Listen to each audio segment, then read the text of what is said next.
Je crois bien qu'après une saison où ils ont marché sur l'eau, le problème Saint-Germain est bien de retour. Ilyasa Barny, le nouveau joueur du PSG, a follow tous ses coéquipiers. Il en a oublié un, Safonov. Comme c'est bizarre. Bon, je vous raconte pas l'histoire, la guerre entre la Russie et l'Ukraine. Bon, encore, vous allez me dire, c'est normal, ça on comprend, c'est qu'un petit problème. Mais il n'y a pas que ça. Pas plus tard qu'hier soir, on a eu le droit à la lettre d'adieu de Donnarumma, qui venait de sortir de la saison où il était clairement à son prime. Après tant d'années à chercher un gardien qui peut te faire des grands matchs, des grandes performances dans les matchs où on l'attend, en l'occurrence en Ligue des Champions, comme cette année, ils ont enfin réussi à le trouver avec Donnarumma et ils décident de le faire partir.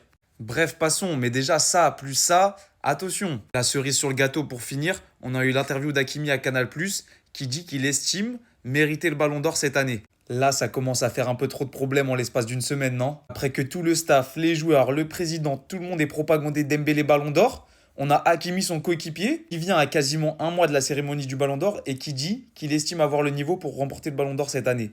Bref, dites-moi ce que vous en pensez, mais j'ai l'impression qu'en ce moment à Paris, la cohabitation, l'entente entre les joueurs, j'ai l'impression qu'elle n'est pas à son max.